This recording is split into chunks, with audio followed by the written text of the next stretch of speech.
Shalom, welcome to Out of Africa Torah Session. My name is Tatra Cohen, and this week we are on the portion Vayetze. He went out. This is a very interesting Torah portion, as we shall see. We also happen to see or to meet the bigger figure of this Torah portion, or the highest concentration, who happened to be Yaakov himself, or Jacob as he is widely known, where we are told in the text that he was coming or running away from that incident of his brother, his father, and the issue of the blessing, and eventually the mother helped him. He escaped. He's running away from home, and he's going to start a new life, new people, new community. Everything about him is about to change.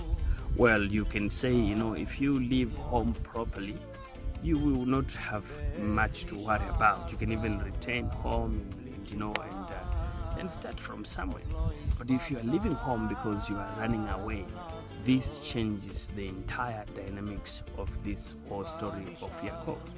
So we are told, in despair, in the anxiety of not knowing where it's going, what he's going to do. Of course, the mother had promised him that everything was going to be okay. Now we happen to meet Yaakov as he, we are told that he took a stone and he slept, he made it into a pillow. And at the end of this, whether dream or the encounter he had, this is when he said, now, truly God is in this place, and I did not know it.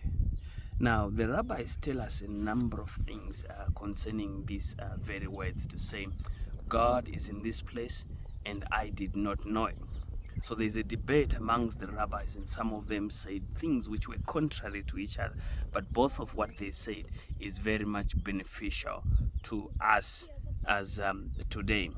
So one of the rabbis say that the place which is being referred to is that moment of confusion, the moment of despair, the moment of, when you've run out of all the options you have, and now you are more like stranded, and you don't know what to do, and therefore you are more keen to discover the presence of God because of your circumstances.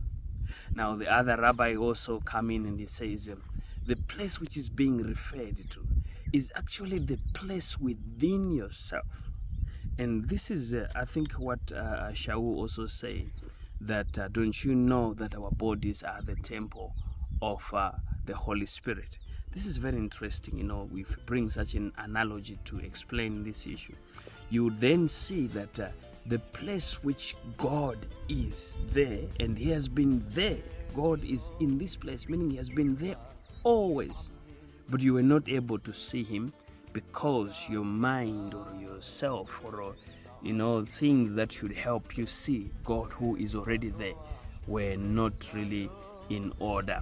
In other words, this rabbi is saying what happened to Yaakov is self-discovery, to say, I'm actually discovering now that God has been with me and God is within me all the time, and unfortunately I did not know him. So what am I saying? What am I bringing? Why am I even bringing this to you today? The reason why I am talking about these opinions of the rabbi, especially the last one, to say, God has been there within you and with you all this time.